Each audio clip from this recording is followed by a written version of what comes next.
All righty, welcome to the stage, Julie Olson. So how many of you have ever had a bad hair day? Yeah, Tim, you don't count. You've never had a bad hair day. It goes to humidity. Well, then you may not be surprised to know that 75% of women see their hair as central to their identity. And that's why it's long been referred to as the crown of glory. Well, I was losing mine.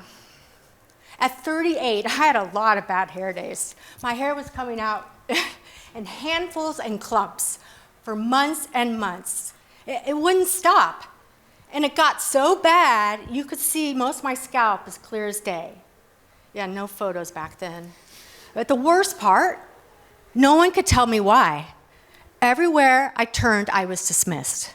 Practitioner after practitioner told me basically the same thing, that it's probably genetics and there's not much you can do except for take medications that you have to be on for life.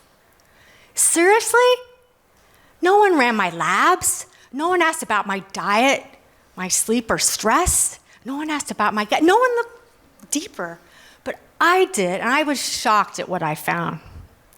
Unfortunately, my story is no longer uncommon. Alopecia is the medical term for all types of hair loss, thinning, and autoimmune forms. And now it's affecting 60% of the global population. That's over 2.4 billion people. And it's no longer just a men's issue. 1 out of 2 women, yeah, that's 50%, are experiencing hair loss in their lifetime. But despite its prevalence, it's still the #1 overlooked health issue. Perhaps that's because the multi-billion-dollar beauty industry convinces millions that topical applications, products, or procedures can solve an internal problem. But what most people don't realize, hair isn't just cosmetic, it's metabolic. It reflects your internal terrain. And for millions of people, the missing link is their gut.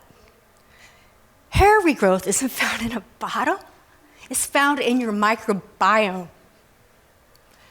And new research reveals the scalp has its own microbiome, its own ecosystem. And when that's disrupted, just like in the gut, it sets the stage for hair loss. The most jaw-dropping evidence comes from fecal microbial transplants, where even the most resistant cases saw remarkable hair regrowth after restoring their microbiome. And research confirms that dysbiosis, which is an unbalanced gut, triggers inflammation that actually shrinks hair follicles. And it increases those pro-inflammatory cytokines that shortens the growth phase, the antigen phase, and prematurely pops it into the resting phase, the catagen phase. And this whole process is accelerated by chronic stress. Let me tell you about Susan. It's a true story. She saw 5 doctors, had 3 painful PRP treatments, and $15,000 later, still no answers or hair growth. Yeah, no one asked about her gut either. So she came to me for hair loss, but also was complaining about being exhausted, bloated, constipated, depressed, and carrying around extra stubborn weight. So we did some functional lab tests on her, found dysbiosis, parasites, candida, leaky gut, SIBO, and elevated mercury. All a perfect storm for follicle failure. We applied the 5R framework: remove, replace, re-inoculate, repair, and rebalance. And Susan didn't just regrow her hair, she lost the weight and the bloat. Her skin cleared, her mood lifted, and she finally felt like herself again. And Susan's story reminds me a lot of my own, because when I dug deeper into my hair loss years ago, I was a similar hot mess.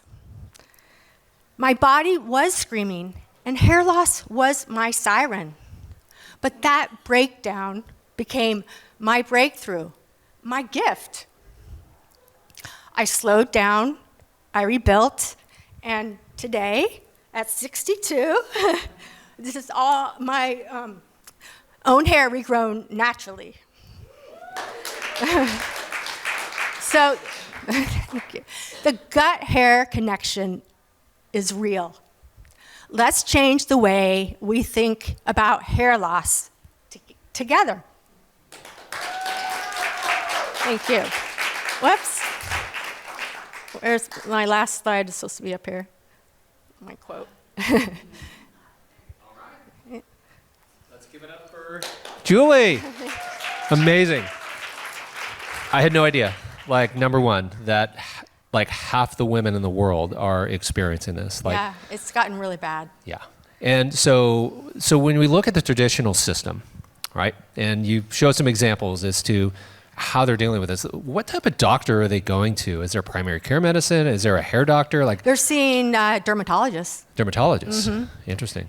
That just add on to the problem. Most of them just aren't educated. They're doing the best they can, but they're not educated in functional medicine and nutrition. And so they're saying, you know, do these expensive treatments and put minoxidil on, which you have to be on for life. And by the way, if you get off of it, your hair falls out anyway. Yeah. And there's black box warning on a lot of these hair growth medications. Wow. Yeah. And you talked about the labs, right? Because it's what's happening right now in the traditional system is that they're treating the symptom, right? Mm-hmm. They're not treating the root cause. Right. So the labs seem like a great place to start, right? So what are they looking for in these functional labs to really understand, you know, where the challenge is with the microbiome and the other things that are causing these issues? Well, that's a big question because it all does start in the gut. And so you need to look at what is going on in the gut. And so I've come up with 73 causes of female hair loss, but I put them into 5 functional root cause categories that you can find out with these labs. So that's hormonal, which starts in the gut anyway, right? Hormonal, inflammatory, stress-induced, digestive, that includes nutrition, and toxic overburden. I mean, that's another reason why it's become so prevalent. So for the women, how young are you seeing individuals now starting to lose their hair? Like, is this becoming an increasing, epidemic? Yes, I'm seeing them as young as 17, 18, 19 years old. And that's more the autoimmune forms. The autoimmune forms start with a bald round spot. That's an autoimmune, like areata, that Jada Pickett Smith had. Yeah. So from I know you've been on this mission for a long time, right? And it's amazing. And how did you come up with all these, like, you just dug into this thing. Yeah. Like, what was the work? Yeah. Like, what did this look like to really come up with this method and to solve this very important issue that I believe not a lot of individuals really know that this is a thing. Yeah. Well, my background's in research. I used to work in media research. And so I love it. I just love digging. And I've come up with so much dirt. It's going to be in my book. Right. Even the biotin myth. Tell us more. Oh, God, don't get me started on this. It's going to be published in an integrative medical journal this fall, but you can't. Costco is selling biotin at 10,000 micrograms. Do you know what the RDA is? No. It's 30, and it's causing interference with over 200 lab markers. And it causes skin issues too when you take and that's why I disagree with a lot of these hair supplements because they put way too much biotin in them. Yeah. And what other products, like what other toxic things are in there? Like these aren't all clean products, right? Like that they're selling. No. And are they even being manufactured here in the U.S. or are they in China? Yeah, like exactly. Where are these things coming from, right? Right. And yeah, there's so many hair commercials now. I just cringe. And that's the whole point. You could take supplements, and everyone would take supplements, and their hair would grow, right? If they work, we have to get to the root cause, and it starts in your gut. I mean, the inflammation starts there. the digestive, you're not absorbing nutrients. And if you're stressed, running, that was part of my problem. I was just 24/7, go, go, go. And I see a lot of women like that too. They come to me and like, you look at them and they're eating right, they're doing everything right. When you start doing functional labs, they are not absorbing their nutrients. So last question then is, from a supplement perspective, a diet, like what is the best, what's the best course that somebody who's listening to this say, this is where I need to start because I'm realizing I'm seeing more hair in my hairbrush now than I have in the past, and this is not natural.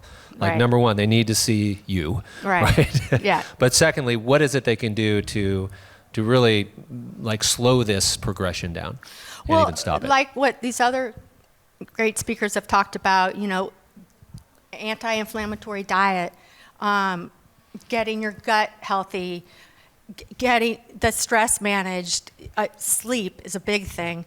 All the foundational, but what I spend a lot of time with and why people come to me when they've seen a bazillion other practitioners is I spend a lot of time in that remove phase, the first of the 5 R's, because there's so many toxins and stressors you have to remove, and it's not always in their gut. Maybe it's a toxic relationship or mold or something in their environment, and it takes me a lot longer to go through that one phase, the remove phase, because if you don't do it properly, it's like picking a scab. It won't heal. Or it's like you build a house, right? You've got the house, you've got the framework up, and you don't even have the drywall on, and you start moving in your furniture. Like, how's that going to work? Yes. So thank you. I mean, this has been very educational, and like this needs to be like out in the world. Like your information here, like cannot wait for the book because this is gonna start to get this vibration even stronger. So women understand that there is hope. So thank you, Julie. Thank you, Tim. Yes, thank you.